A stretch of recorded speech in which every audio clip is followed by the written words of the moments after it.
dugsiga boardingka iyo maalinlaha ah ee Amano Boarding and Day School. Today we are looking at coastal conflicts, which is under coastal environments topic. That's our lesson number 3. So the objectives of the lesson, at the end of the lesson, you should be able to understand conflicts between different users of the coastal environments, be able to consider views of different groups of people living at the coast and their views. So let's look at, do a small look at the coastal ecosystem to understand. Now, the coastal ecosystem is made up of inputs, processes, and outputs. So I'll look at inputs, the marine ecosystem first of all. We have waves, tides, salt spray. We also have the atmosphere, which is composed of the sun, precipitation or rainfall, air pressure, wind speed and direction. And we also have inputs from humans in form of pollution, recreation, settlement, and defenses. So all these activities happen through these processes: erosional processes, transportational processes, depositional processes. After that process, we come up with the outputs.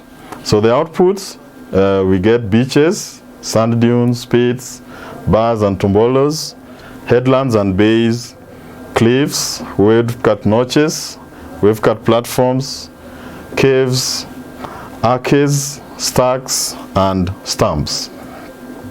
So next is to explain briefly the input in terms of sediments. Sediments is a matter that is suspended in water.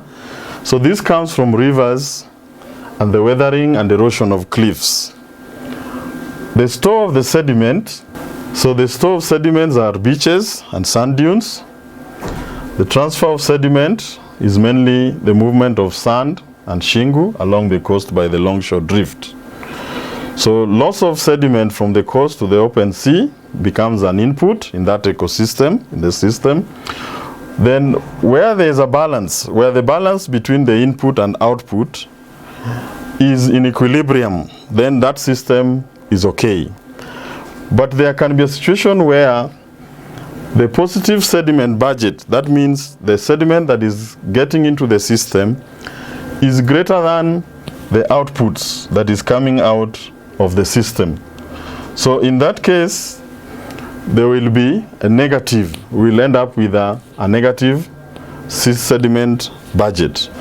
And that will cause decline, because if the amount of sediment coming into the system is less than the amount of sediment leaving the system, so it means there will be a lot of deposition, and that will bring clogging in the, especially in the ocean or maybe in the coastal feature.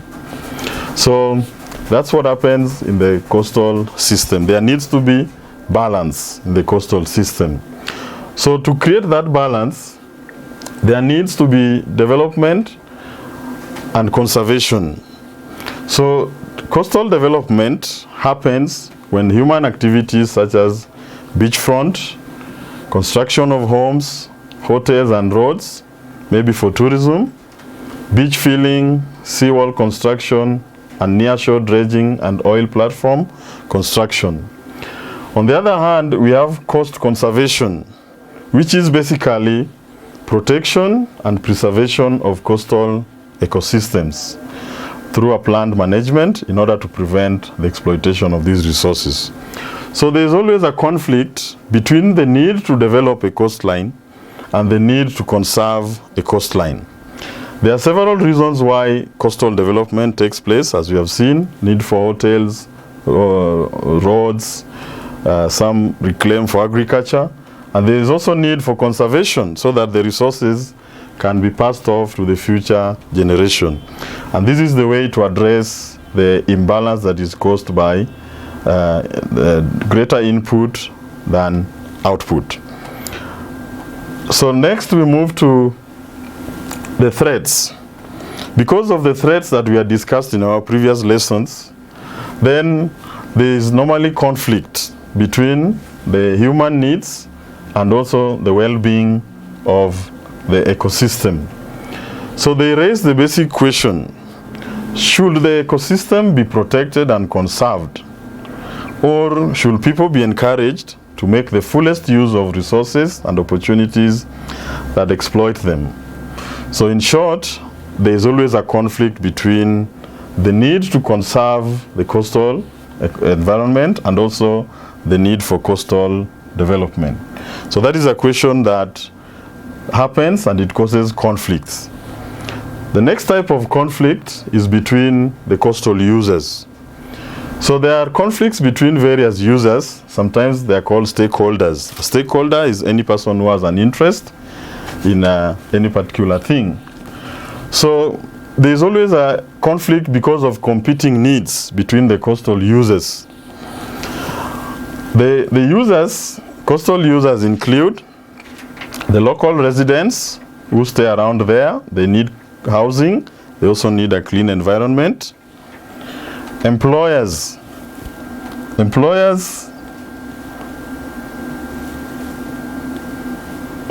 they need access to labor, space for shops and factories.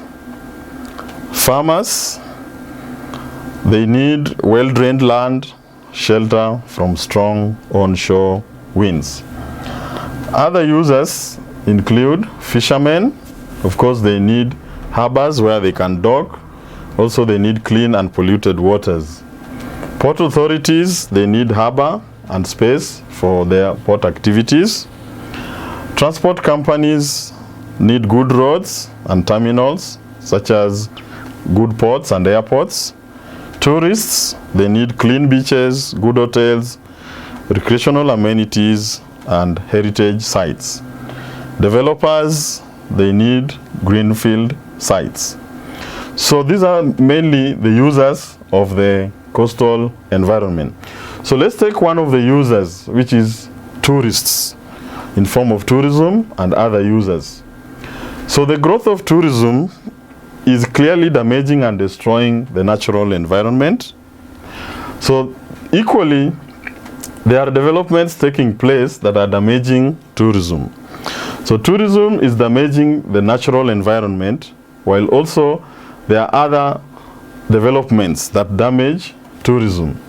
For example, inshore waters are being polluted by the ships serving the oil and gas terminals, discharge from industrial plants, so they cause pollution, runoff of agricultural chemicals into the sea, especially when fertilizer is used for agriculture. So the success of tourism will depend on availability of clean beaches and clear seawater. So in terms of marine pollution, tourism is in conflict with other activities. It is also in conflict with these same activities because they are all competing for the coastal sites. And also there is no upmarket hotel who wants to be located close to an oil refinery or a power station. So it will be bad for their image and their visitor appeal. So therefore, between the users of the coastal land, there are conflicts, that is between especially tourism and other developments. Pollution affects tourism because there's need for clear water and also there's need for clean beaches. So this is an example of conflict that happens between the users and between the users in the coastal environment. So this is a case study. This is the Mediterranean coastline. So you can see from the picture, we have the coastline. This is the sea. We have the coastline. You can see the level of development that has taken place here.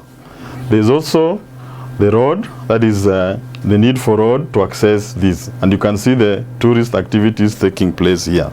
So definitely this leads to conflict amongst the users.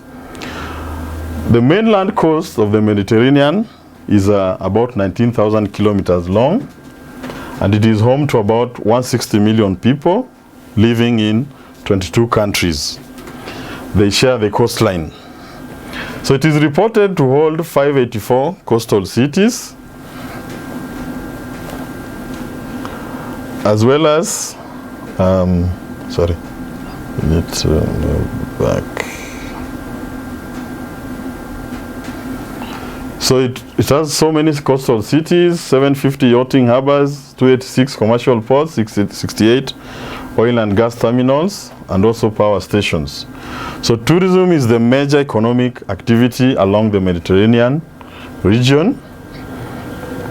So in short, let's look at this lesson summary. So we looked at the value of the coastal environment that causes conflicts, tourism, resources, land. We also looked at the existence of conflict between development and conservation. So whether or not coastal development should be given higher priority than coastal conservation and vice versa.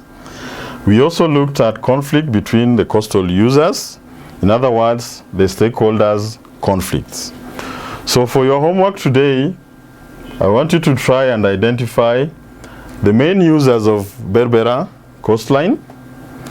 After identifying the main users of the Berbera coastline, explain the nature of conflicts that exist between the users that you have identified above. Thank you.